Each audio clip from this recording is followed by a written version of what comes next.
반갑습니다.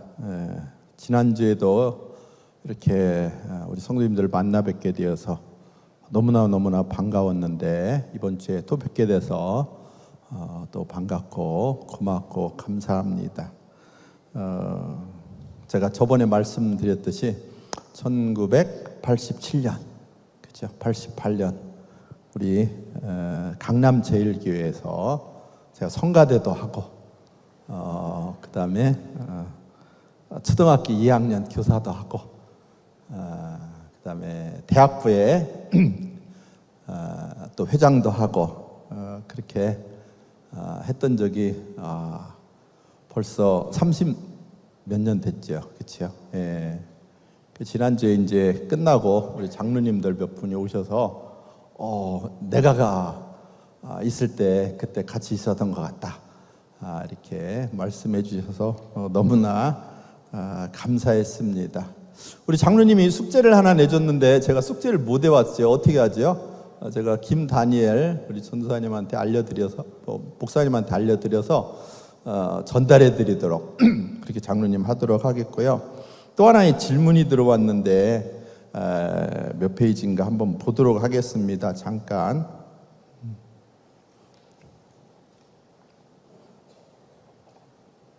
그 페이지로 보면은 출애굽 연대를 물어보셨어요. 출애굽 연대가 답변은 하고 가야 될 것 같습니다. 이게 성서 대학이니까 질문을 했으니까 답변을 드려야 될 것 같습니다. 그래서 3페이지에 보면은 출애굽 연대가 왜 1280년이냐 이거지요. 열왕기상 6장 1절에 보면 출애굽 연대가 솔로몬이 왕이 된 지 4년에 성전 건축을 했는데 그 성전 건축을 한 것이 출애굽한 지 480년이다. 그런 말이 적혀져 있습니다.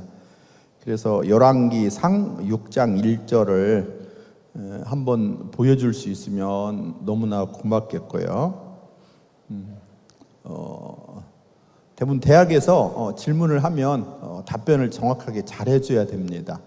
같이 봉독합니다. 이스라엘 자손이 애굽 땅에서 나온 지 480년이요 솔로몬이 이스라엘의 왕이 된 지 4년 12월 곧 둘째 달에 솔로몬이 여호와를 위하여 성전 건축하기를 시작하였더라.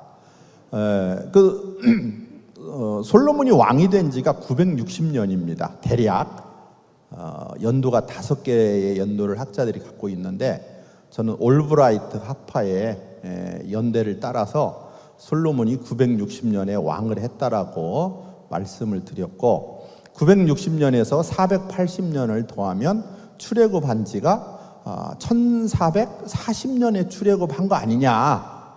그런데 왜 출애굽 연대를 1280으로 적어놨냐.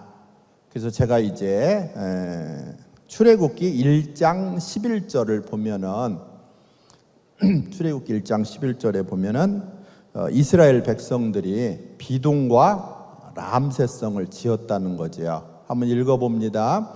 감독들을 그들 위에 세우고 그들에게 무거운 짐을 지워 괴롭게 하여 그들에게 바로를 위하여 국구성 비돔과 람셋을 건축하게 하니라. 여기서 람세스 2세가 건축했던 그러한 성이다 라고 보는 거지요. 그럼 람세스 2세는 이집트의 파라오 이름이고요 1300년경에 왕이 됐습니다. 그래서 1300년에 왕이 되고 나서 자기가 비돔과 람셋 성을 건축했다라고 하는 이집트 역사가 있어요. 그래서 이집트 역사와 성경을 두 개를 근거로 볼 때 1280년 정도 될 것 같다. 그래서 우리는 1440년으로 출애굽 연대를 정하기보다는 1280으로 보면 좋겠다. 그러면 왜 1440을 왜 주장을 하지 않습니까? 480년이라고 하는 숫자가 40 곱하기 12라고 말을 하는 거지요. 그래서 다윗이 왕이 된 지 40년, 솔로몬이 왕이 된 지 40년, 사울이 왕이 된 지 40년 통치했고, 그 다음에 광야 40년, 그치요? 예수님이 부활한 후에 승천하는 것도 40일. 이 40이라고 하는 것이 실질적인 숫자임에도 불구하고 상징적인 의미를 거기에 내포하고 있는 거죠. 최대한 왕 노릇을 했다. 최대한 금식을 했다. 광야 40년 최대한 인간으로서 광야에서 고통을 당했다. 이런 의미로 볼 때 480은 40 곱하기 12지파처럼 12라고 계산을 하면 1440년을 출애굽 연대로 봐도 큰 문제는 없지만 출애굽기 1장 11절에서 설명을 해주니까, 그래서 우리는 이집트 역사와 성경을 근거로 해서 1280년 이때가 출애굽 연대로 봤고, 광야 40년이잖아요. 그러면 이제 1240 이렇게 또 빼면은 되는 거지요. 그래서 그런 식으로 이해를 해주시면 좋을 것 같습니다. 그 다음에 우리 장로님께서 10가지 재앙할 때 장자를 죽인 거 아니냐, 장자. 그러면 장녀, 여자는 어떻냐 이렇게 물었습니다. 그런데 히브리 구약 성경에 보면 남성 중심으로 다 기록이 돼 있어요. 그래서 십계명도 보면은 로 이흐의 레카 엘로임 아케림 알파나야, 너는 나 외에 다른 신을 내게 두지 말라. 내게 두지 말라 할 때 그 네 개가 레카 남자입니다. 남자 2인칭. 그래서 그 파라오의 장자는 죽었고 장녀는 관심 없습니다. 관심 없고요. 성경에서 그다음에 동물들은 그럼 어떠냐? 동물들은 수컷만 죽고 암컷은 안 죽었냐? 이렇게 질문을 했는데, 제가 그 히브리어 단어를 한번 찾아보겠다라고 해놓고 너무 바빠가지고 잊어버렸습니다. 장로님 죄송하고요. 우리 다니엘 목사님 통해서 제가 좀 드리도록 하겠습니다. 정보를. 자, 오늘은 7페이지입니다. 신명기 7페이지. 신명기 할 때 신자가 무슨 신자냐 물어보면은 새로울 신역 이렇게 말하는 우리 학생들이 있습니다. 물론 신명기에 새로울 신자를 쓰고 싶기는 한데, 하나님께서 시내산에서 십계명을 주고 언약법전, 그죠? 그 다음에 성결법전, 법전이 3개 있습니다. 우선은 십계명이 있고요. 그 다음에 십계명과 같은 것들을 풀어놓은 책이 언약법전입니다. 그래서 출애굽기 21, 22, 23장 언약법전. 그 다음에 성결법전이 있습니다. 레위기 17에서 26장. 그래서 집에 가서 한번 법전이니까, 법이니까 한번 읽어보시면 좋습니다. 그런데 이러한 법전들이, 그 다음에 신명기 법전이 또 있어요. 신명기 12장에서 26장. 그래서 하나의 십계명과 3개의 법전이 있는데, 이 법전들이 모세가 시내산에서 받았다라고 생각을 하시면 됩니다. 모세가 시내산에서 받았다. 그런데 모세는 시내산에서 이미 법전을 받았어요. 하나님 말씀을 받았습니다. 율법을 받았습니다. 그래서 신명기는 이 새로운 명령이라고 하면 이미 받은 걸 왜 또 받아요? 그렇죠? 뭐 새로워져야 새로 받는 거지. 그래서 두 번째 신이라고 뜻입니다. 두 번째 신. 그래서 거듭신. 그래서 신신당부, 거듭 당부했다. 그래서 두 번째 신이라고 생각을 하시면 됩니다. 거듭신. 그래서 신명기입니다. 이 신명기에서 강조하는 게 4가지가 있어요. 솔직히 신명기를 모르고 구약을 논할 수가 없습니다. 신약 성경 중에서 가장 중요한 게 뭡니까? 신약 성경에서 어떤 성경이 가장 이렇게 교리라든지 뭔가 예수님에 관련된 걸 함축적으로 잘 설명해 놓은 게 뭔가요? 로마서? 그렇죠. 로마서 같은 경우가 그런 걸 잘 해놨걸랑요. 근데 신명기가 바로 구약에 있는 그 율법들을 잘 정리해 놓고 읽으면은 좀 잘 이해가 되도록 이렇게 핵심을 적어 놓은 게 신명기입니다. 그래서 신명기 6장 4절 쇠마입니다. 쇠마 기육 나오잖아요. 한번 읽어봅니다. 이스라엘아 들으라. 우리 하나님 여호와는 오직 유일한 여호와이시니. 그래서 들어라가 명령형이고요. 히브리어로 쇠마입니다. 쇠마. 그 쇠마 교육이라고 하는데, 쇠마 교육 하면 들어라 교육입니다. 들어라 교육. 한국말로 번역을 하면 그렇죠. 들어라 교육. 그래서 신명기의 핵심 중에 하나가 신명기 6장 4절이고, 히브리어로 읽으면 쇠마 이스라엘 아도나이 엘로헤이누 아도나이 에카드 이겁니다. 그래서 아도나이는 주님은, 엘로헤이누 우리의 신이고, 그 다음에 아도나이 에카드 주님은 한 분이다. 주님은 한 분이다. 그래서 여호와는 한 명이다라는 거죠. 여호와는 한 명밖에 없다. 그래서 유일신 사상입니다. 유일신 사상. 그래서 이 세상에는 신이 없습니다. 하나님 외에는 신이 없어요. 자기네들이 있다고 우기는 거예요. 다 우기는 겁니다. 그래서 제가 지난주에 창세기 1장 1절을 강조했잖아요. 창세기 1장. 태초에 하나님이 천지를 창조하시니라. 근데 이건 엄청난 거예요. 우리가 믿는 하나님이 이 세상의 모든 걸 창조했다. 하늘과 땅을 창조했다. 그 얘기는 뭡니까? 이 세상을 창조했으니까 하나님만이 유일신이고, 그죠? 하나님만이 이 세상을 주관하는 거예요. 왜? 자기가 창조했으니까 이 세상을 다스리는 거죠. 그리고 하나님만이 구원자예요. 자기가 창조했으니까 자기가 구원을 하는 거죠. 그렇죠? 네. 그래서 창세기 1장 1절을 귀하게 생각해야 돼요. 근데 임마누엘이 뭡니까? 임마누엘, 임이 함께하다. 누는 우리와, 엘은 하나님이. 그 하나님이 어떤 하나님이에요? 창조주 하나님. 그렇죠? 이 세상을 통치하시는 하나님, 유일신 하나님, 구원자 하나님. 그 하나님이 우리와 함께한다라고 하는 게 임마누엘이 뜻이고, 그렇게 고백하고 그런 교회 다니시는 분들이 여러분들이라고 하는 거죠. 제가 오면서 생각을 해봤어요. 임마누엘? 지난주에도 생각했는데 또 한 번 생각해봤습니다. 임마누엘? 그래, 임마누엘의 그 엘이 하나님이걸래. 창세기 1장 1절에. 그러니까 여러분들은 세상을 창조한 하나님이 함께하는 그러한 교회, 그렇죠?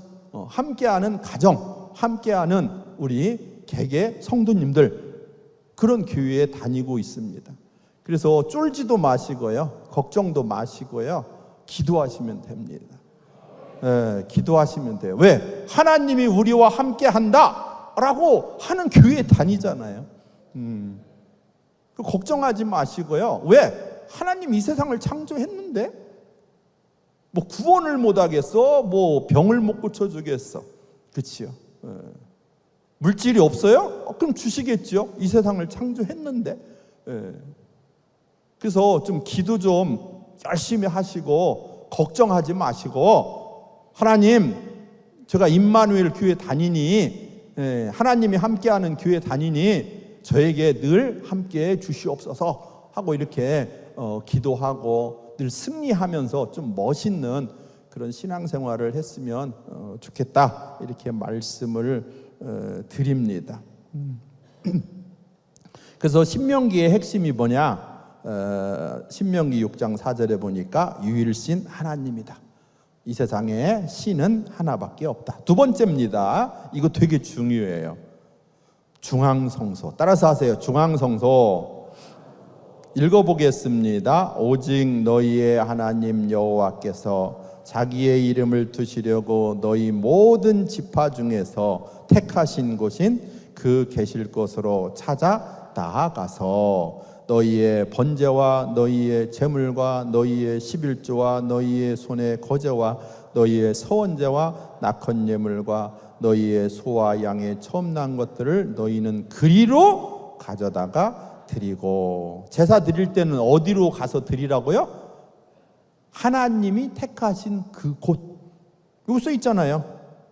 너희 모든 지파 중에 택하신 곳인 그 계실 곳으로 찾아 나아가서 번제도 드리고 11주도 드리고 다 드려라.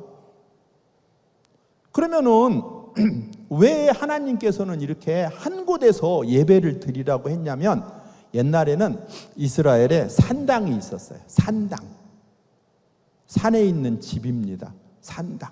그런데 이스라엘의 산당은 바알 신을 섬기던 곳이었고요. 그런데 이스라엘 사람들이 이제 가나안 땅에 들어가고 나서 성전이 없었잖아요. 처음에는 성전이 없으니까 산당에서 하나님께 예배를 드렸어요. 그러다 보니까 짬뽕이 됐습니다. 바알 신을 섬기기도 하고 하나님을 섬기기도 하고. 여러분들 교회에 가가지고, 아니 그 절에 가서 이제 다음 주 주일날 여러분들 절로 가세요. 절로 가가지고 이제 거기서 예배를 드려야 되겠다. 그럼 무엇부터 없애야 돼요? 부처님을 좀 내려놓고, 그렇지요? 절에 가서 예배를 드리는 거야. 이제 우리가 교회가 없어서 절에 드리는 거예요. 그러면 이제 찬양을 할 때 의자에 앉아야 돼요? 방석에 무릎 꿇어야 돼요? 절에 가면? 절에 가면 다 그거잖아요. 방석에 무릎 꿇고 1000배도 하고 뭐 108배도 하잖아요. 목탁 있지요. 목탁. 절에 가면. 그럼 찬송가 할 때 목탁 치면서 할래요? 목탁도 버릴래요? 절에 가서 만약에 드린다면? 그러니까 자기도 모르게 절에 가가지고 목탁을 치면서 하나님 찬양을 하는 일이 벌어진 거예요. 그러니까 산당이라고 하는 곳에 가서 하나님을 찬양하라고 하니까 바알 신을 섬기던 곳이었는데 하나님 찬양을 하라고 하니까 짬뽕이 된 거예요. 그러다 보니까 하나님을 믿는 건지 바알을 믿는 건지 해서 모세가, 야, 너네 그렇게 하지 말고 하나님이 명하신 곳 한 곳에서만 예배를 드려. 그래서 중앙성소가 되게 중요하고 우상 숭배를 하지 않도록 한 곳에서만 예배를 드리라고 했고, 그것이 바로 예루살렘 성전이 된 거죠. 나중에. 그러면은 이제 이번 주에 임마누엘 교회로 모든 대한민국 사람들은 중앙성소니까 임마누엘 교회로 와야 돼요.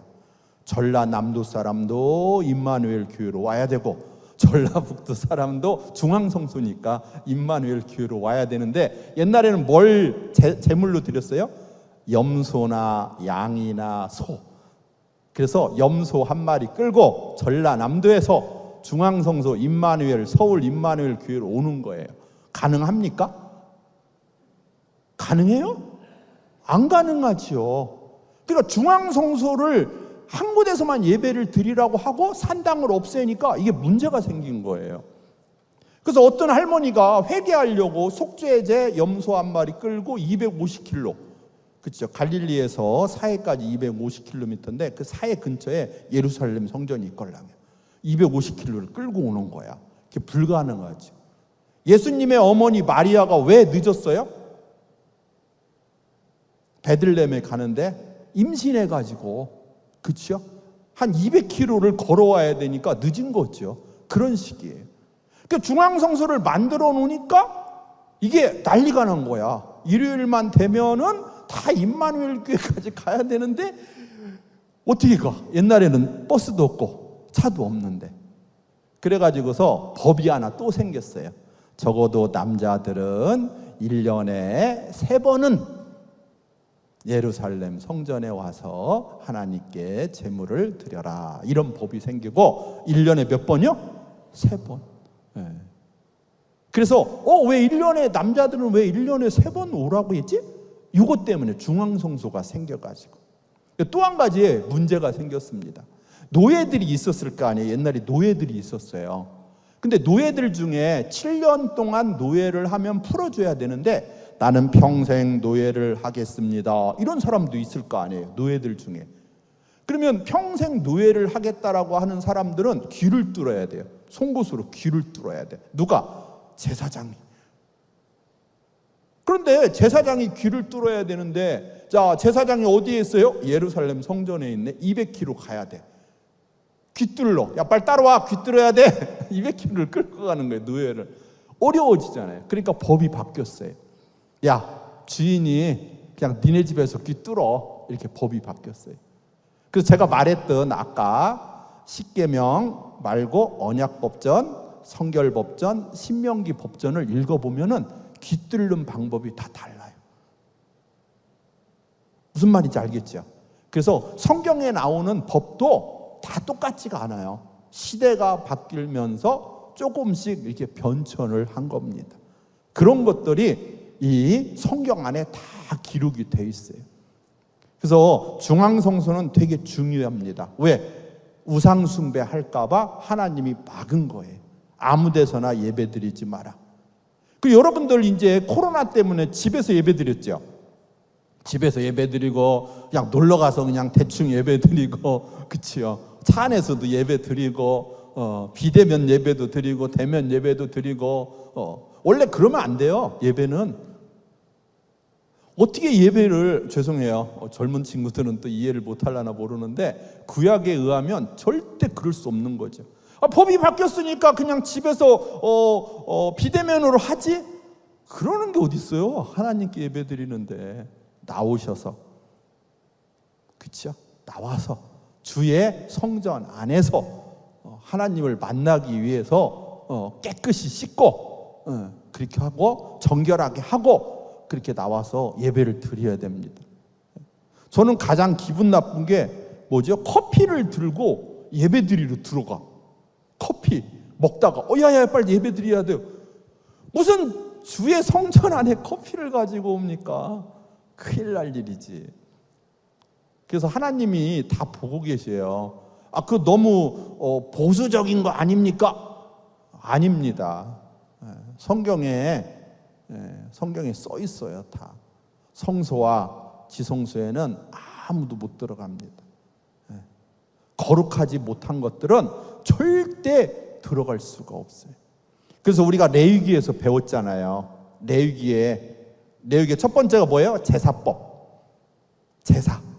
그렇죠? 그래서 너네들이 죄를 지었으면 번제, 소제, 화목제, 속죄제, 속건제 드려서 너를 깨끗하게 해.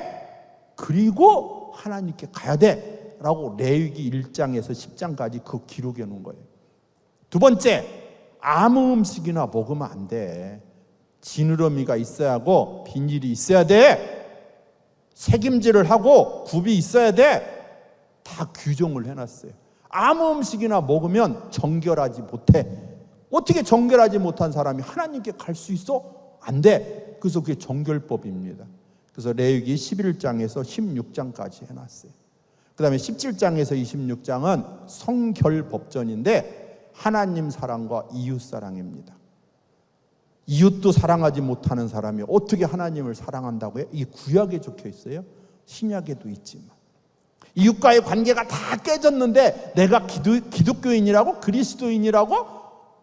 그러면 안 되지. 그래서 성결법전에 내가 거룩하니 너희도 거룩해라. 하나님을 사랑하고 이웃을 사랑한 사람이 정결한 사람이고 성결한 사람이다.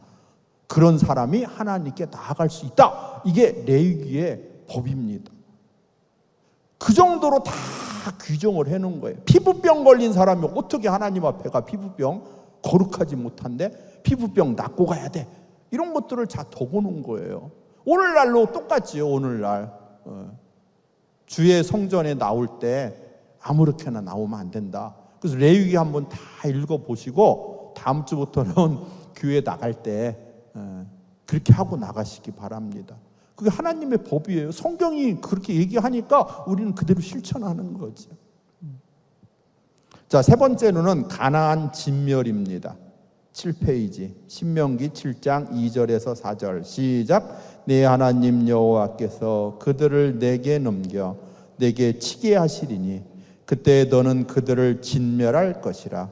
그들과 어떤 언약도 하지 말 것이요 그들을 불쌍히 여기지도 말 것이며 또 그들과 혼인하지도 말지니 내 딸을 그들의 아들에게 주지 말 것이요 내 며느리로 삼지 말 것은 그가 내 아들을 유혹하여 그가 여호와를 떠나고 다른 신들을 섬기게 함으로. 그래서 가나안 땅에, 적과 꿀이 흐르는 가나안 땅에 들어가거들랑 어떻게 해야 돼요? 가나안 사람을 진멸하라고 하는 거예요. 왜? 가나안 사람들하고 같이 살다 보면 눈이 맞아서 결혼을 하고, 그러다 보면 하나님을 버릴 수 있으니 차라리 가나안 사람을 너네들이 안 만나는 게 낫겠다. 신약에 오면은 사랑의 하나님이 어떻게 다 죽이라고 했냐 이렇게 또 물어볼 수도 있어요.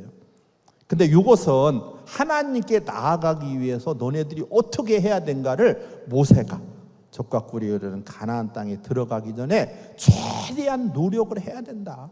그래서 율신 하나님만 섬겨야 된다. 이걸 이제 강조하는 것이고요. 네 번째로는 사랑과 정의의 공동체입니다. 그래서 여기에서는 3대 약자가 있네요. 고아와 가부와 나그네를 사랑하라. 맞습니다. 그래서 하나님은 항상 가난하고 힘없고 약한 자들을 되게 신경을 많이 쓰셔요.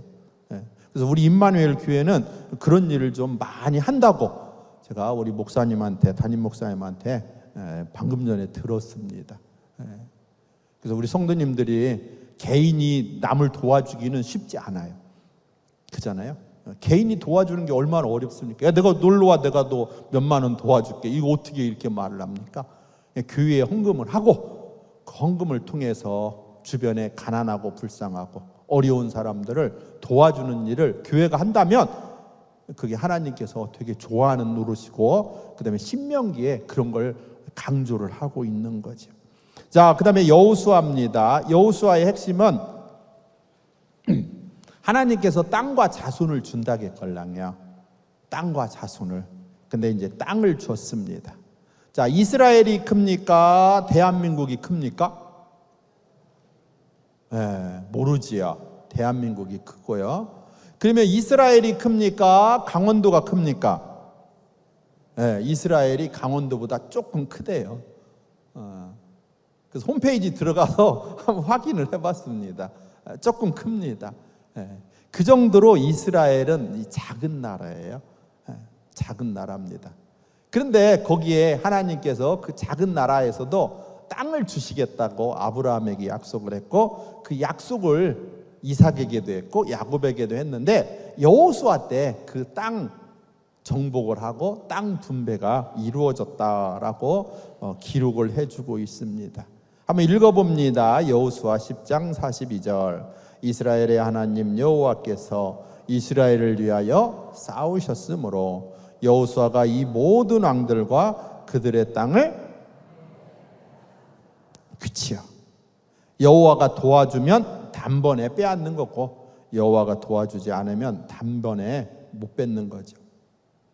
그래서 12지파에게 그 땅 분배를 했다. 이게 여호수아의 핵심이고요. 그 다음에 이스라엘 사람들이 이제 1280년에 출애굽을 해가지고 광야 40년을 거쳐서 적과 꿀이 흐르는 가나안 땅에 들어가가지고 여호수아 때 땅 분배를 받았습니다.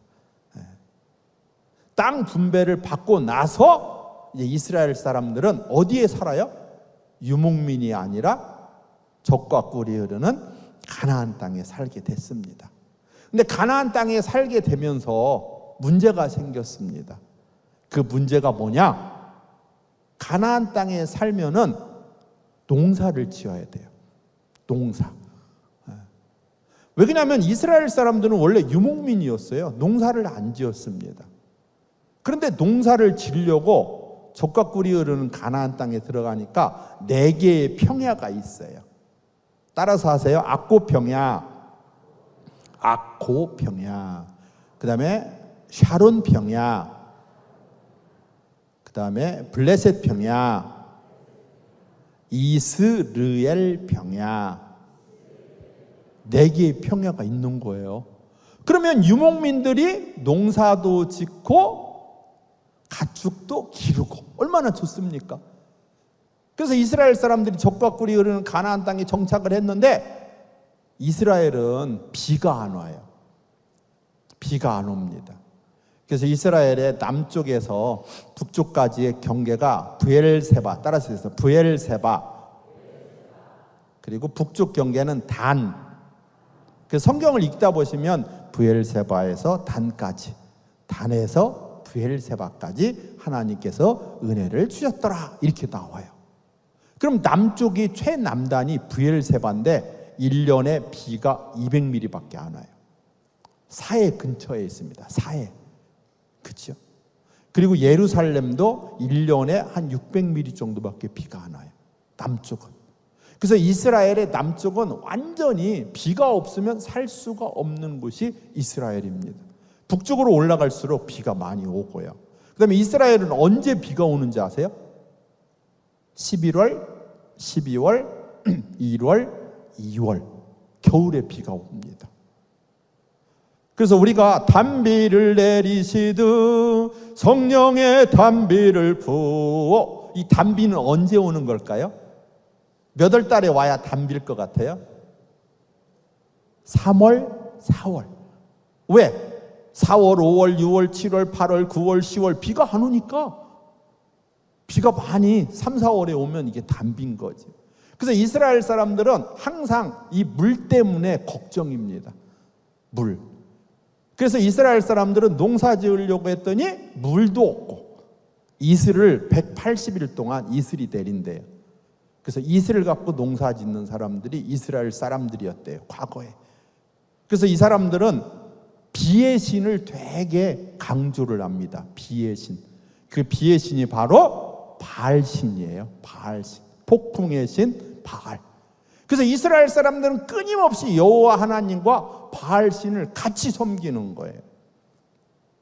바알 신을 버릴 수가 없어요. 왜? 농사 져야 되는데. 그리고 주변 사람들이 바알 신을 안 믿는다고 하면, 야, 너 바알 신도 안 믿고 어떻게 농사를 짓냐? 그래서 그냥 자연스럽게 바알이 하나님처럼 강력한 그러한 신이 됐습니다. 사사기에서 그 얘기를 하는 거예요. 사사기 보겠습니다. 하나님의 끊임없는 사랑. 그 사사기의 핵심이 하나님의 끊임없는 사랑을 보여주는 책이에요. 그래서 우리 성도님들 집에 가가지고 장로님, 권사님, 집사님들 한번 읽어보세요. 그러면은 사사기는 무조건 죄를 짓습니다. 그러면 하나님이 벌을 내려요. 그러면은 회개를 하면 하나님이 용서를 해줍니다. 이것이 바로 6번이나 돌아가요. 죄를 지으면 벌을 받고 회개하면 용서하고, 죄를 지으면 벌을 받고 회개하면 사사를 보내주고, 이게 6번이 반복되는 책이 바로 사사기입니다. 한번 읽어보겠습니다. 사사기 3장 7절에서 9절. 이스라엘 자손이 여호와의 목전에 악을 행하여 자기들의 하나님 여호와를 잊어버리고 바알들과 아세라들을 섬긴지라. 죄를 지었어요. 8절. 여호와께서 이스라엘에게 진노하사 그들을 메소보다미아 왕 구산 리사다임의 손에 파셨으므로 이스라엘 자손이 구산 리사다임을 8년 동안 섬겼더니 벌을 받았습니다. 9절. 이스라엘 자손이 여호와께 부르짖음에 회개했어요. 여호와께서 이스라엘 자손을 위하여 한 구원자를 세워 그들을 구원하게 하시니. 이게 사사입니다. 그래서 사사기는 읽어보면 되게 특이해요. 죄 지으면 벌 받고 회개하면 용서하고, 죄 지으면 벌 받고 회개하면 용서하고. 그 사사가 12명인데 어디에 나오나요? 한번 보겠습니다. 2페이지. 3페이지에 나오네요. 대사사와 소사사. 그래서 3페이지에 보면은 온니엘, 에훗, 드보라, 기드온, 옙다, 삼손, 이 대사사인데 이야기가 길어요. 그래서 대사사라고 하는데 요분들 사이에 이 이야기가 나와요. 죄를 지면 벌을 받고 회개했더니 하나님이 온니엘을 보내줬더라. 그러면은 질문을 한번 해보세요. 성경이 그러면은 역사적인 사실을 하나하나 꼼꼼히 기록해 놓은 게 아니고, 성경은 읽는 사람으로 하여금 구원을 받게 하기 위해서 뭔가 특정한 것들을 강조함으로써 교훈을 주고 있구나. 맞습니다. 성경은 절대로 역사적인 사실을 하나하나 기록하지 않았어요. 역사적인 사건 속에 나타난 여호와 하나님이 어떻게 그 당시의 사람들에게 은혜를 줬고 그 당시의 사람들이 어떻게 죄를 짓고 회개를 했는지 그런 걸 교훈을 주려고 한 책이 성경입니다. 제가 미국에서 공부를 하는데 어느 날 주일날 예배를 마치고 이제 미국 교회와 한국 교회가 같이 쓰더라고요. 그 미국에 갔더니 그래서 미국 교회는 뭐 10시나 11시에 예배를 끝나고요. 이제 한국 교회가 한 12시나 11시 반에 예배를 드려요. 그리고 이제 1시간 예배 드리고 이제 밥 먹으러 저기 가로질러서 마당을 가로질러서 체육관 쪽에 밥상을 차려놔서 그쪽으로 걸어가고 있었습니다. 그랬더니 어떤 집사님이 막 뛰어오더니 저를 딱 팔짱을 딱 끼더니 남자 집사님인데 목사님 술 먹어도 돼요? 대답 좀 해보세요. 술 먹어도 돼요? 안 돼요? 이렇게 묻는 거예요. 그 집사님은 물론 술을 많이 드실 것 같았어요. 모델을 한국에서 했다고 그다음 미국에 오신 분이었는데 당연히 먹지 말아야지 이렇게 대답하는 거 그건 상식이지요. 근데 그리고 대답을 그거 뭐 몰라서 물었을까?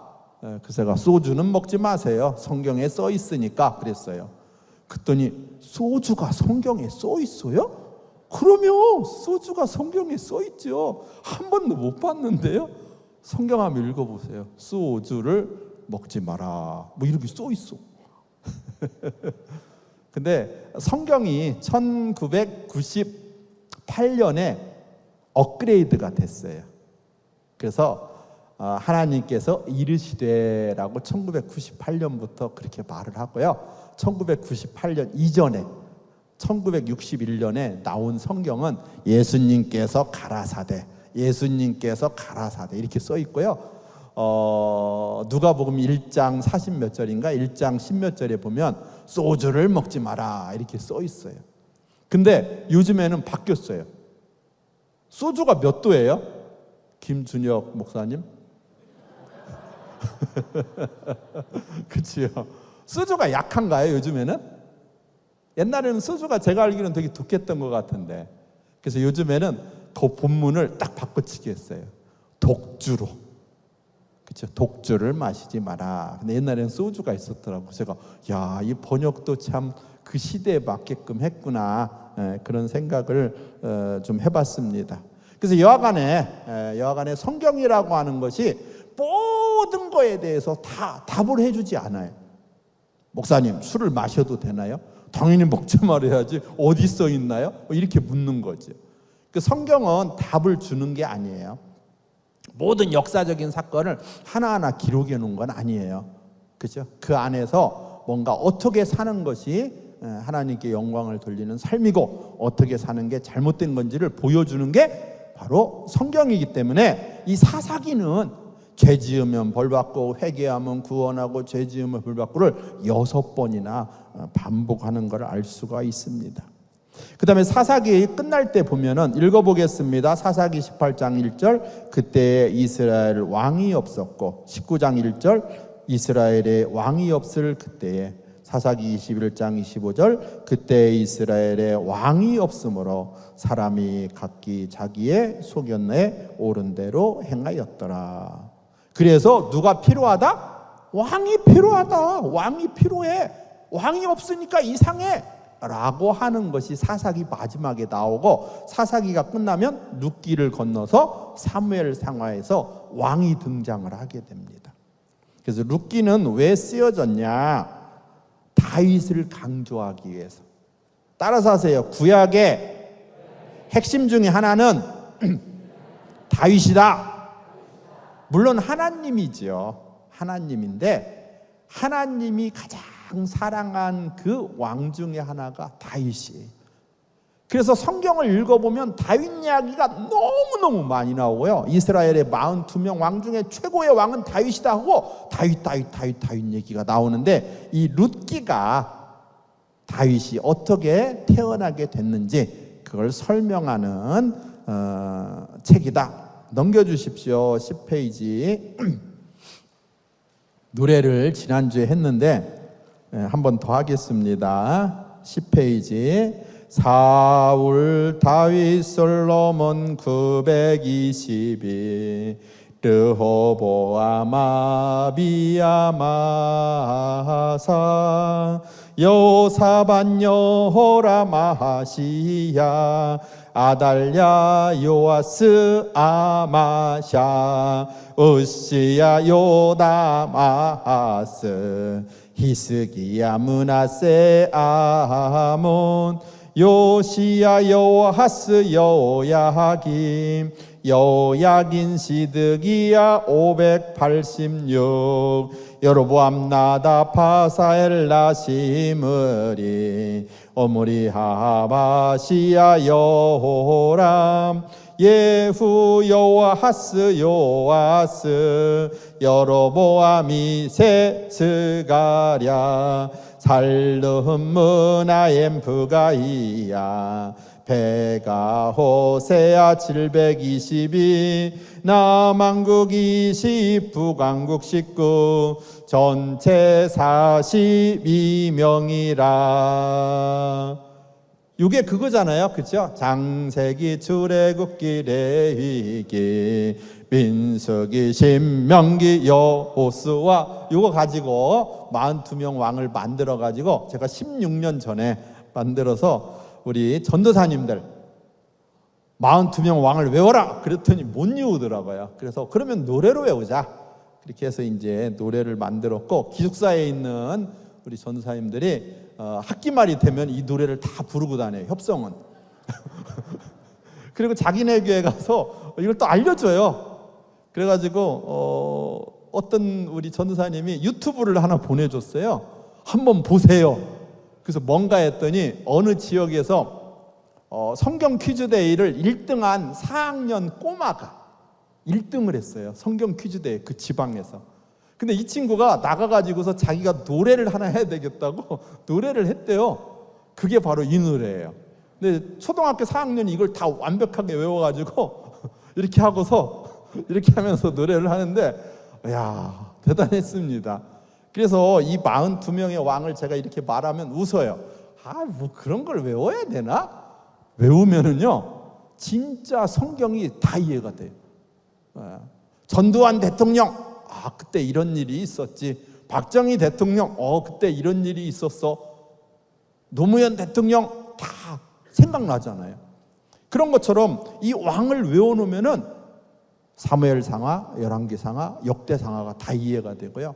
그 다음에 이사야, 예레미야, 에스겔, 다니엘, 호세아, 요엘, 아모스, 오바댜, 요나, 미가, 나훔, 하박국, 스바냐, 학개, 스가랴, 말라기가 다 왕하고 연결이 돼 있어요. 그래서 성경을 읽는데 너무 도움이 되는 거예요. 제가 지난주에도 얘기했듯이 선지자들은 항상 왕을 뭐라고 합니다. 왕에게 임금님 그렇게 하면 안 됩니다. 그리고 어떤 선지자는 또 임금한테, 왕한테 물어요. 하나님이 뭐라고 하시더냐? 네. 그러니까 선지자하고 왕을 알면은 이해하는데 너무나 좋다, 이 말씀을 드리도록 하고요. 사무엘 상하의 핵심. 사무엘 상하는 역대 상하고 거의 비슷합니다. 자, 사무엘 상하의 핵심은 따라서 하세요. 성전, 제사장, 왕. 그래서 성전은 실로 성전은 망하고 예루살렘 성전은 흥한다. 이게 사무엘 상하의 핵심 중에 하나고요. 두 번째, 제사장, 엘리 제사장은 망하고 사독 제사장은 흥한다. 그 다음에 왕, 사울 왕은 망하고 다윗 왕은 흥한다.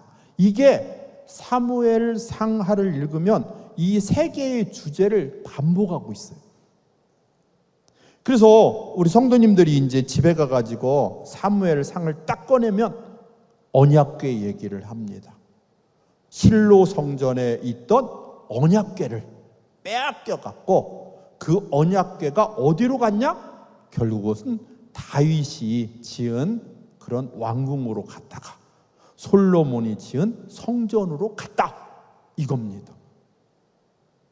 그래서 이 언약궤라고 하는 것이 되게 중요한데, 언약궤가 있는 곳이 하나님이 임재하는 곳이에요. 언약궤 가지고 하루에 한 바퀴씩 돌다가 7일날 7바퀴 도는 성이 있는데, 무슨 성이죠? 여리고성. 여리고성을 도를 때 그냥 군사들이 돌면 되는데 언약궤를 가지고 돌아요. 왜? 언약궤가 하나님이 함께한다라고 하는 그게 하나의 표시걸랑이에요. 그래서 실로에 있던 언약궤가 예루살렘으로 왔다라고 하는 것은, 실로는 더 이상 하나님이 역사하지 않고 예루살렘에 역사한다. 그래서 성경 구절을 찾아서 읽어보시면 좋을 것 같고요. 두 번째, 제사장. 제사장 이야기가 나와요. 엘리 제사장 망합니다. 엘리 가면 다 망해요. 그러면 그 엘리 제사장 망하고 그 제사장을 누가 맡아서 했냐라고 하는 거죠. 물론 사무엘이 하기는 했지만 최고의 제사장은 사독 제사장입니다. 사독 제사장. 한번 읽어보면 좋을 것 같습니다. 에스겔 44장. 에스겔 44장 10절, 그 다음에 15절. 한번 찾아주시겠어요? 에스겔 44장 10절. 벌써 찾았네요. 10절 우선 보여주세요. 여기 맞습니다. 한번 읽어보겠습니다. 이스라엘 족속이 그릇 행하여 나를 떠날 때에 레위 사람도 그릇 행하여 그 우상을 따라 나를 멀리 떠났으니 그 죄악을 담당하리라. 레위 사람이 망했습니다. 레위 사람이 망했어요. 10절 더 보여주셔야 돼요. 10절. 이스라엘 족속이 나쁜 짓을 할 때, 우상 숭배할 때 레위 사람도 백성들하고 우상 숭배를 했대요. 그래서 레위 사람들은 더 이상 제사장 역할을 못해요. 레위 사람 중에서도 특별히 15절 제사장 역할을 하는 제사장 가문이 있습니다. 읽어주세요. 이스라엘 족속이 그릇 행하여 나를 떠날 때에 사독의 자손 레위 사람 제사장들은 내 성소의 직분을 지켰은즉 그들은 내게 가까이 나와 수종을 들되 내 앞에 서서 기름과 피를 누구에게? 내게 드릴지니라. 누구에게 가까이 가요? 내게 가까이 가서 내 앞에 서서 내게 수종을 들 수 있어요. 그래서 제사장 중에 사독 가문의 제사장만 하나님의 성소와 지성소에 들어갈 수가 있어요. 레위 사람이라고 다 들어가는 게 아니에요. 처음에는 레위 사람도 다 들어갔는데 어느 순간부터 사독 가문만 들어가도록 하나님이 막아놓은 거예요. 우상 숭배한 사람은 내 앞에 감히 설 수가 없다. 그래서 하나님께서 버립니다. 그래서 최고의 제사장은 바로 사독 가문의 제사장이에요. 이분들은 하나님 앞에 가서 쓰는 거예요. 하나님과 대면할 수가 있는 거예요. 근데 다른 제사장들은 다 문지기나 하고, 예를 들어서 하나님 앞에 가까이 문을 열고 들어가지를 못하게 했다라고 성경은 기록을 해주고 있습니다. 그래서 제사장은 누가 최고냐? 사독 가문의 제사장이다. 그 다음에 사울왕하고 다윗왕하고 차이가 뭡니까? 사울왕하고 다윗왕하고 차이, 그거 하나 찾아보도록 하겠습니다. 사울왕은 버림을 당했어요. 그럼 사울왕은 왜 버림을 당했냐 이거예요. 왜? 그치요? 사무엘상 15장. 저는 이 성경 구절이 너무너무 중요하다라고 보는 거예요. 사무엘상 15장. 그래서 평생 이 사무엘상 15장하고 23장을 찾아볼 건데, 사무엘상 15장에 2절을 보면은 만군의 여호와께서, 저보다 빠르네요. 시작. 만군의 여호와께서 이같이 말씀하시기를 아말렉이 이스라엘에게 행한 일 곧 애굽에서 나올 때에 길에서 대적한 일로 내가 그들을 벌하노니 지금 가서 아말렉을 쳐서 그들의 모든 소유를 남기지 말고 진멸해라. 이게 이제 사무엘상 15장 2절에 3절에 나와요. 그렇죠? 아말렉을 쳐서 남기지 말고 진멸해라. 그런데 사울 왕이 아말렉을 진멸했습니까? 소하고 양하고 괜찮은 걸 남겼습니까? 남겼어요. 그러니까 이 사무엘 선지자가 와갖고, 야, 사울 임금님, 사울 왕, 왜 하나님이 시키는 대로 왜 안 해? 그랬더니 한마디 해요. 뭐라고 합니까? 순종이 제사보다 낫고 뭐, 그쵸? 예. 그래서 여기 성경 구절 한번 읽어봅니다. 15장 24절.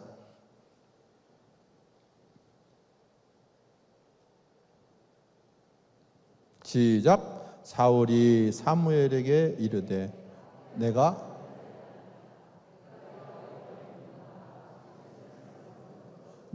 백성을 두려워하여 그들의 말을 청정하였음이니라. 이거 놔두세요. 이거 성경 구절. 가장 인상적인 성경 구절. 사울이 사무엘에게 이르되 내가 범죄했습니다. 내가 여호와의 명령하고 당신의 말씀을 어긴 것은 내가 누구를 두려워서? 하나님은 하나도 안 두려워요. 내 옆에 있는 백성들이 소 날 살려두라고 하고 양 살려두라고 하고 그거 왜 죽이냐고, 죽이지 말자고 장군들이 저를 압박하고 겁박해서 너무 백성이 두려워서 하나님은 제가 무시하고 당신의 말도 무시하고 제가 남긴 거예요. 그러면 사울왕은 누가 더 먼저 생각이 나고 누구를 더 두려워했어요? 그치요. 백성들의 눈치만 보는 거예요. 하나님은 전혀 생각하지 않아요. 그러니까 하나님이 그래? 너는 네 중심에 내가 없구나. 너는 너에게 영향을 미치는 옆 사람, 주변 사람만 너는 신경 쓰는구나. 그래? 그럼 내가 너를 버려야지. 그래서 버린 거예요. 사울왕의 죄는 하나님을 무시한 거고 하나님이 안중이 없었던 거고 하나님이 머릿속에 없었던 거예요. 그러니까 하나님이 버려버렸습니다. 우리 잠언 1장 7절을 한번 봅시다. 잠언 1장 7절. 죄송합니다. 막 찾으라고 해서. 시작. 여호와를 경외하는 것이 지식의 근본이거늘 미련한 자는 지혜와 훈계를. 자, 지식의 뿌리가 뭐예요? 지식의 뿌리? 여호와를 경외하는 것, 두려워하는 것. 이 경외가 두려워하다는 거예요. 하나님을 두려워하는 것이 지식의 뿌리여야 되죠. 그럼 다윗은 왜 최고의 왕이 됐어요? 왜 다윗은 최고의 왕이 됐어요? 한번 찾아보겠습니다. 사무엘상 23장. 사무엘상 23장.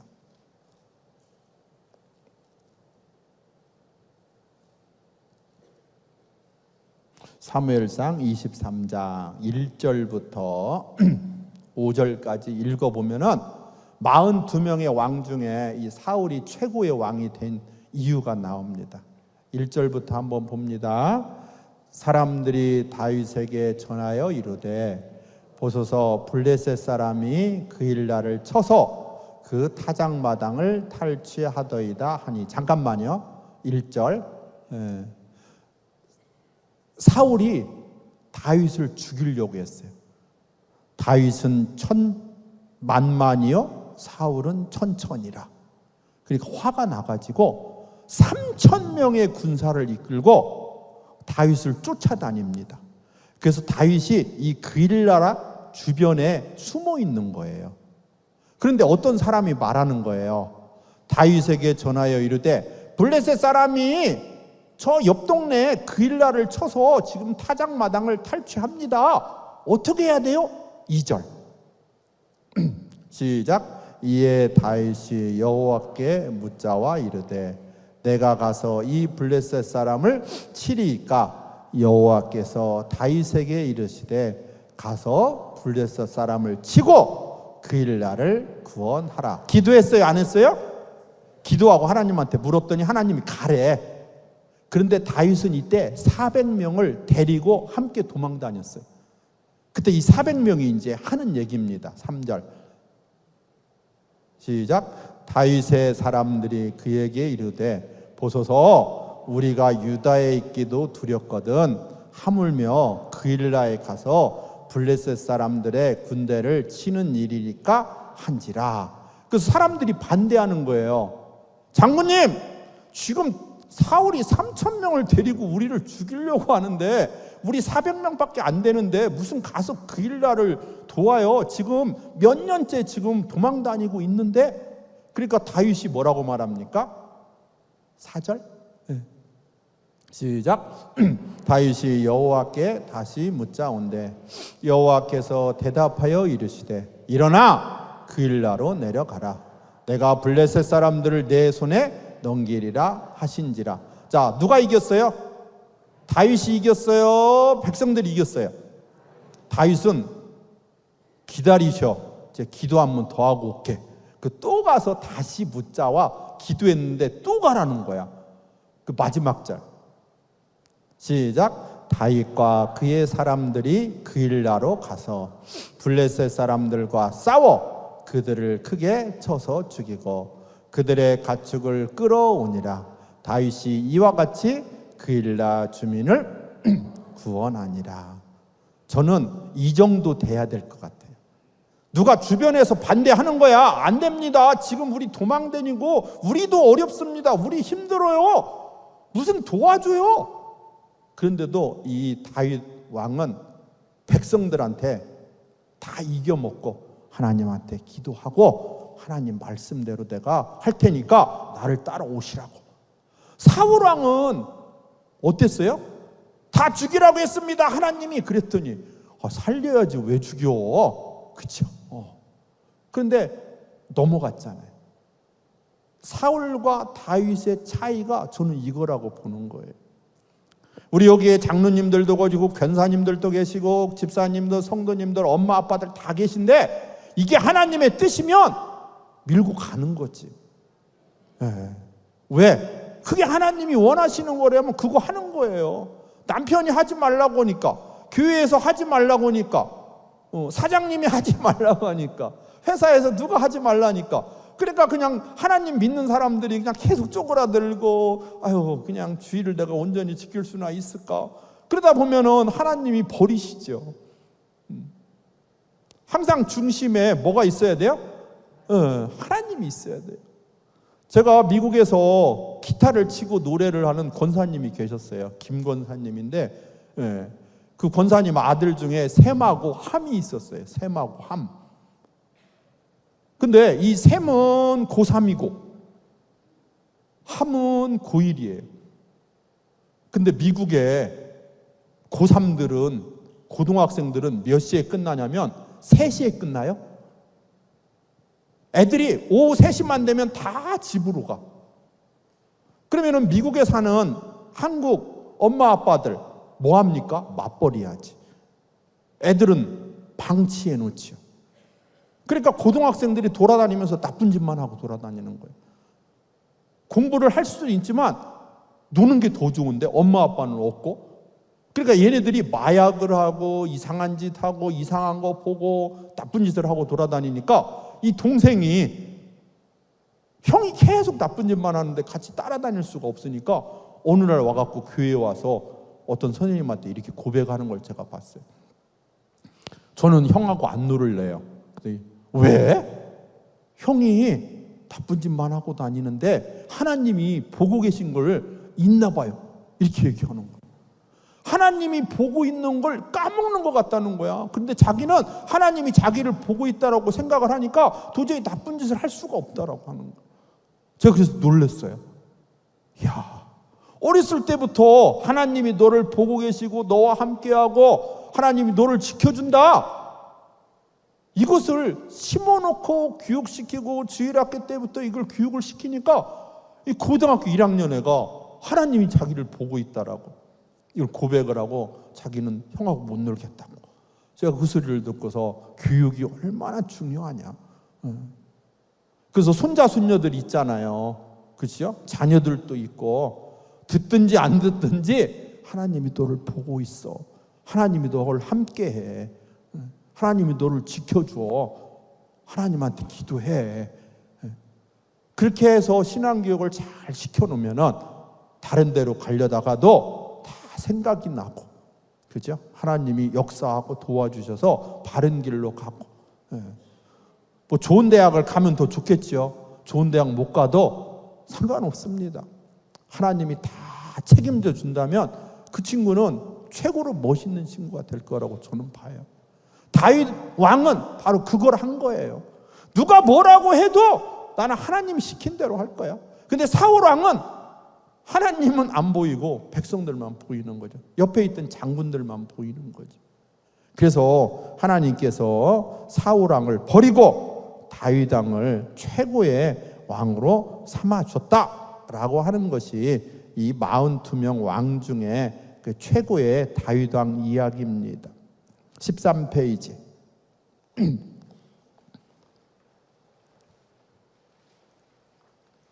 사무엘하 7장에 보면은 다윗 언약이 있어요. 밑에. 그래서 하나님께서 사무엘하 7장에 다윗을 이렇게 사랑했어요. 너는 내 종이다. 내 종 다윗. 내가 모든 원수 다 멸할 거야. 네 이름을 위대하게 할 거야. 네 왕조를 세워줄 거야. 네 후손이 왕이 될 거야. 이렇게 해가지고서 엄청난 약속을 사무엘하 7장에서 하고 있습니다. 그래서 한번 집에 가서 한번 읽어보세요. 하나님이 다윗을 얼마나 사랑했는지. 한 가지만 더 하고 갈까요? 골리앗 이야기 좀 한번 더 해봅시다. 사무엘상 16장.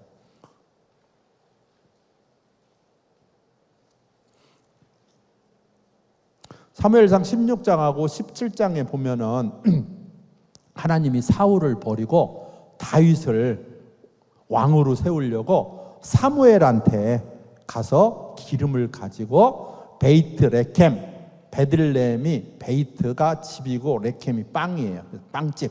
그래서 베들레헴에 가서 기름을 부어라. 그 동네에 가면 이새라고 하는 사람이 있고 그 이새의 아들들 중에서 내가 한 왕을 봤으니까 한번 가봐라. 그래서 갔어요. 가가지고 이제 기름을 부으려고 했는데 첫째가 누굽니까? 첫째. 기름 부으려고 했던 첫째. 엘리압. 그래서 엘리압한테 기름 부으려고 했어요. 둘째는 누굽니까? 아비나답. 이거 외우셔야 돼요. 자, 첫째는 누구예요? 엘리압. 둘째는 아비나답. 셋째는 삼마. 그리고 이상하게 넷째부터는 안 나와요. 이름이. 엘리압, 아비나답, 삼마 다음부터는 넷째, 다섯째, 여섯째, 일곱째, 그래서 여덟째에게 기름을 부었다. 이렇게 나옵니다. 저는 궁금했어요. 왜 엘리압, 아비나답, 삼마, 이새에 왜 3명만 나왔을까? 그런데 그게 17장에 써 있어요. 골리앗하고 전쟁하러 갔을 때 전쟁터에 나아간 형이 몇 명이에요? 3명. 누구예요? 엘리압, 아비나답, 삼마. 그럼 왜 다윗에게는 8명의 형제가 있었는데 다윗까지 왜 3명만 전쟁터에 나갔어요? 엘리압, 아비나답, 삼마만 20살이 넘었으니까. 그렇죠? 그래서 17장에 골리앗이 40일 동안 싸우자고 얘기를 합니다. 야, 엘리압, 너랑 한번 맞짱 한번 뜰래? 그렇죠. 골리앗이 2m 90cm 6큐빗 한 뼘. 야, 아비나답, 나하고 맞짱 뜰래? 삼마 맞짱 뜰래? 다 도망갔어요. 근데 어린 다윗은 어떻게 했어요? 이방인이 우리 하나님의 군대를 욕해? 저 죽여버려야 되겠는데? 몇 살이에요?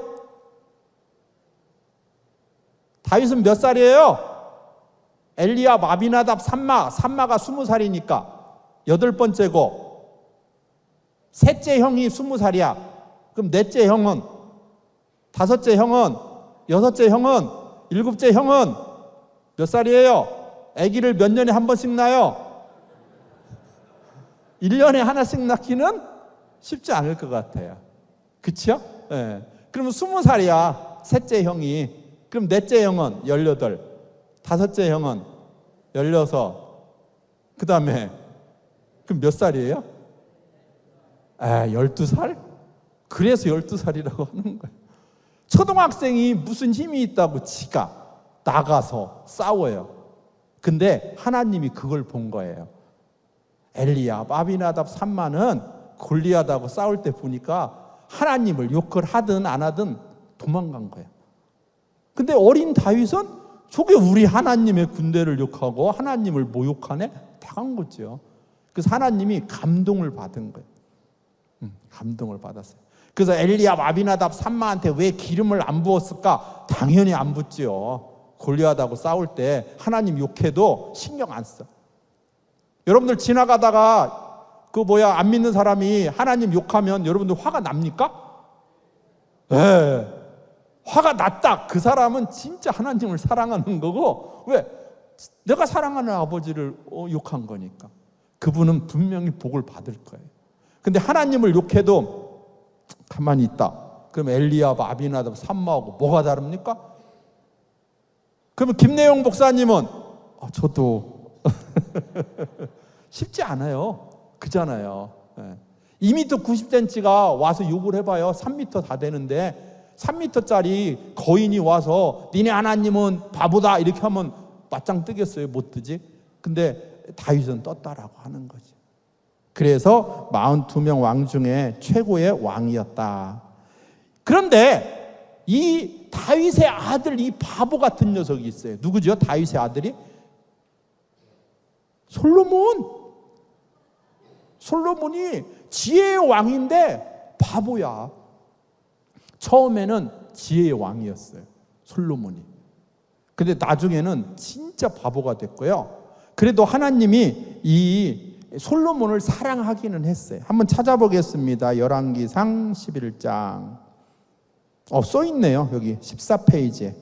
시작. 솔로몬이 마음을 돌려 이스라엘의 하나님 여호와를 떠나므로 여호와께서 그에게 진노하시니라. 여호와께서 일찍이 2번이나 그에게 나타나시고 이 일에 대하여 명령하사 다른 신을 따르지 말라 하셨으나 그가 여호와의 명령을 지키지 않았으므로 여호와께서 솔로몬에게 말씀하시되 내가 반드시 이 나라를 내게서 빼앗아 내 신하에게 주리라. 하나님이 몇 번이나 나타났대요? 왜? 우상 숭배하지 마라 솔로몬아. 2번이나 나타났대. 하나님은 공평하신 하나님이에요? 좀 차별 대우하는 하나님이에요? 차별 대우를 해요. 다윗의 아들? 이 녀석이 우상 숭배를 하네. 큰일 났네. 이거 어떻게 하지? 우상 숭배 하지 말라고 내가 한 2번 정도 찾아가야지. 찾아갔다는 거야. 여러분들한테 찾아오셨어요? 우상 숭배 하지 말라고. 교회 잘 안 나가니까 교회를 잘 나가거라 꿈에 2번 찾아오셨어요? 그죠? 그러니까 이 다윗의 아들이라고 하나님이 최대한 아껴주신 거예요. 2번이나 찾아와서 솔로몬아 우상 숭배 하지 마. 그러면 안 돼. 그래도 솔로몬이 깨닫지 못하고 우상 숭배를 해서 922년에 북왕국과 남왕국으로 나라가 나눠졌다는 거죠. 그러면 왜 나라가 나눠졌습니까? 왜 분리가 됐어요? 우상 숭배해서. 그죠? 그래서 이제 하나님께서 북왕국의 왕에게 자리를 줬어요. 그 사람이 바로 여로보암입니다. 읽어주세요. 여로보암. 단과 베델의 금송아지. 북일. 북왕국 첫 번째 왕이라는 거고요. 922년에서 901년까지 통치를 했어요. 그런데 나라가, 저를 보세요. 나라가 나눠지니까 무슨 일이 벌어졌냐면은 38선을 친 거예요. 38선. 북이스라엘, 남유다. 38선을 다 쳐놨는데 일요일이 된 거예요. 일요일 되면 어디 가야 돼? 주일이니까 교회를 가는 거예요. 그래서 북왕국의 사람들이 남쪽 예루살렘으로 내려가는 거예요. 주일날. 그러니까 북왕국 왕 여로보암이 보니까, 야 뭐야 쟤네들 어디가? 쟤네들 예배 드린다고 지금 남쪽 예루살렘으로 가는데요? 이러는 거예요. 안 되겠다. 38선을 치고 못 내려가게 하고 우리 북쪽에도 신을 만들자. 그럼 어떤 신이 가장 좋을까? 어떤 신이 가장 좋을까 생각을 해보니까 풍성하게 먹고 살기 좋게 하는 신이 좋겠다. 그래서 이 여로보암이 금송아지를 만듭니다. 읽어보겠습니다. 28, 29. 이에 계획하고 두 금송아지를 만들고 무리에게 말하기를 너희가 다시는 예루살렘에 올라갈 것이 없도다. 이스라엘아, 이는 너희를 애굽 땅에서 인도하여 올린 너희의 신들이라 하고 하나는 베델에 두고 하나는 단에 둔지라. 베델은 남쪽이고요, 단은 최고의 북쪽입니다. 그래서 남쪽 사람은 이제 예루살렘에 가지 말고 베델에서 드리고, 북쪽 사람은 단에 가서 예배 드려. 제가 단에 가봤어요. 가가지고서 얼마나 이 단 성소가 큰지, 교회가 큰지, 단에 있는 성소가 큰지도 한번 살펴봤습니다. 엄청 크게 산 위에 잘 만들어 놨더라고요. 근데 여기에 누가 있었어요? 하나님이 있는 게 아니고 금송아지가 있었습니다. 금송아지가, 이 사람들은 금송아지, 애굽에 있을 때부터 금송아지를 섬겼고 광야에서도 금송아지를 만들었고, 이 사람들은 금송아지가 자기네들에게 복을 준다고 생각을 했어요. 그래서 희한한 거죠. 하나님이 복을 주시고 하나님이 은혜를 주시는데 이스라엘 사람들은 되게 약했나 봐요, 그게. 그래서 항상 뭔가 상징적인 그 의미를 되게 강조했던 것 같습니다. 두 번째 신이 바알 신입니다. 이스라엘 사람들은 항상 바알 제단을 쌓았어요. 바알 제단. 제단은 제가 지금 설교하는, 강의하는 이 정도밖에 안 해요. 작지요. 근데 아합이라고 하는 왕이 바알 교회를 지었어요. 왜 그러냐면은 와이프가 이세벨이었고 엣바알의 딸이었기 때문에 그 와이프가 강조를 하는 거죠. 자기야, 왜? 바알 제단만 있잖아. 교회도 하나 임마누엘 교회 같이 크게 지으면 안 돼? 그러니까 아합이 넘어간 거예요. 그래가지고 크게 임마누엘 교회처럼 크게 이 바알 교회, 바알 신전을 짓고 북이스라엘 사람들은 다 바알을 섬기도록 해라. 그래가지고서 북왕국은 완전히 개취급을 하는 거예요. 그래서 예수님 당시에 사마리아 사람들은 개취급하고 사마리아 사람들을 상종하지도 말라고 했는데 그게 다 이 바알 때문에, 이 아합 왕 때문에 그때부터 벌어진 일입니다. 그래서 주전 850 읽어보겠습니다. 30절 아합의 우상숭배 밑에 시작. 그의 이전의 모든 사람보다 여호와 보시기에 악을 더욱 행하여 느바세 아들 여로보암의 죄를 따라 행하는 것을 오히려 갖게 여기며 시돈 사람의 왕 엣바알의 딸 이세벨을 아내로 삼고 가서 바알을 섬겨 예배하고 사마리아에 건축한 바알 교회 안에 바알을 위하여 제단을 쌓으며. 이래서 북왕국이 망했습니다. 첫 번째 왕은 금송아지 섬기고요, 두 번째 왕은 바알을 섬기고요. 그래서 북이스라엘이 922년에 나뉘어졌는데 200년 만에 19명의 왕을 거쳐서 18번의 쿠데타를 지내면서 나라가 호세아 9년에 망해가지고 끌고 가요. 누가 끌고 가냐면 따라서 하세요. 아수르.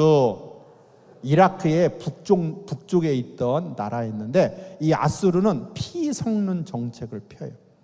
한번 읽어보겠습니다. 북왕국의 멸망. 호세아 제9년 아수르 왕이 사마리아를 점령하고 이스라엘 사람들을 사로잡아 아수르로 끌어다가 고산 강가에 있는 할라와 하볼과 메대 사람의 여러 고을에 두었더라. 끌어갔어요? 안 끌어갔어요? 끌어갔어요. 그럼 여러분들 끌어갈 때 모든 국민을 다 끌어갑니까? 필요한 사람만 끌어갑니까? 그치요. 기능공, 대장공, 컴퓨터 잘하는 친구, 악기 잘 다루는 친구, 오늘날로 말하면, 그 다음에 여자들은 다 끌어가다가 노예로 팔고 삼고 끌어갑니다. 그리고 이 땅에 남겨진 사람은 농사를 짓는 사람, 빈천한 자를 남겨놔요. 그런데 난리가 났습니다. 24절 15페이지 위에 세 번째 줄 시작. 아수르 왕이 바벨론과 구다와 아와와 하맛과 스바르와임에서 사람을 옮겨다가 이스라엘 자손을 대실하여 사마리아 여러 성읍에 두매 그들이 사마리아를 차지하고 그 여러 성읍에 거주하니라. 그래서 이라크 사람들을 끌어왔어. 그러니까 이스라엘 사람들하고 이라크 사람들하고 이제 눈이 맞아서 결혼을 하고 자손을 번성하다 보니까 북이스라엘은, 북왕국은 피가 섞여가지고 유대인이 아닙니다. 순수한 유대인이 아니에요. 그래서 예수님 당시에도 사마리아 사람들은 되게 계취급을 받고 순수한 유대인이라고 평가를 안 합니다. 그래서 사마리아 사람들, 걔네들은 유대인 아니야, 이스라엘 사람들 아니야, 그런 일이 벌어져가지고 항상 하늘 품은 그 동네가 북쪽 동네입니다.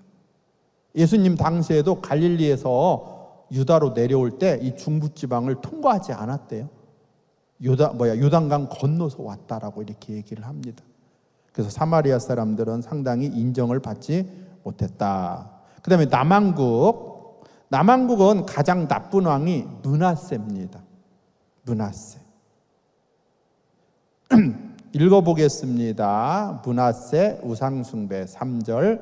그의 아버지 히스기야가 헐어버린 산당들을 다시 세우며 이스라엘 왕 아합의 행위를 따라 바알을 위하여 제단을 쌓으며 아세라 목상을 만들며 하늘의 1월 성신을 경배하며 또 여호와의 성전 두 마당에 하늘의 1월 성신을 위하여 제단을 쌓고. 자, 신 이름이 누구 나옵니까?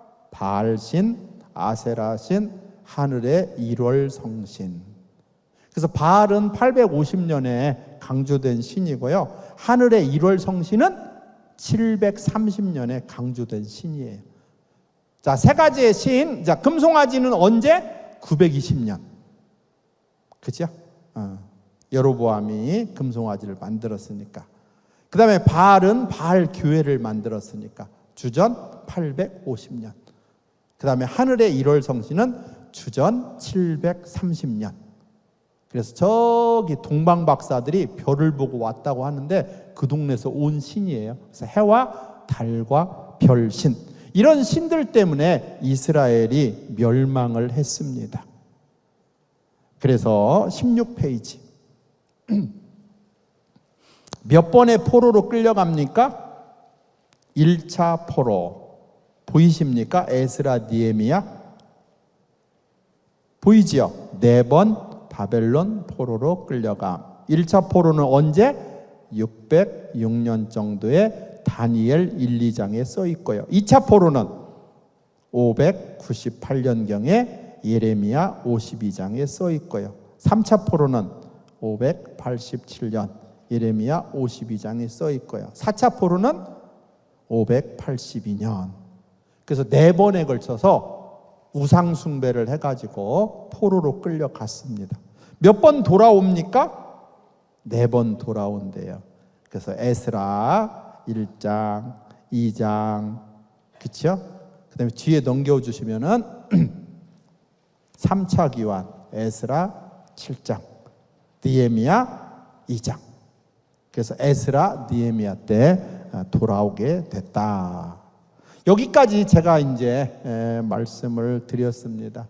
그래서 저는 이스라엘 역사를 15주 동안 이제 학생들하고 자세하게 가르쳤는데, 우리 임마누엘 교회 와서 조금 은혜롭게, 그렇죠? 조금 은혜롭게 좀 강조할 거 강조하고, 좀 대충 살펴볼 건 대충 살펴보면서 이스라엘 역사를 훑어봤습니다. 집에 가셔서 성경 구절을 다 읽어보시면 다 이해가 되리라고 생각을 합니다. 이렇게 강의를 성서대학을 통해 참석해주고 또 열심히 집중적으로 들어주신 우리 임마누엘 교회 모든 성도님들께 감사를 드립니다. 감사합니다. 제가 30몇 년 만에 우리 임마누엘 교회 왔는데 너무나 좋고 너무나 따뜻하고, 우리 또 담임 목사님 너무나 멋있었습니다.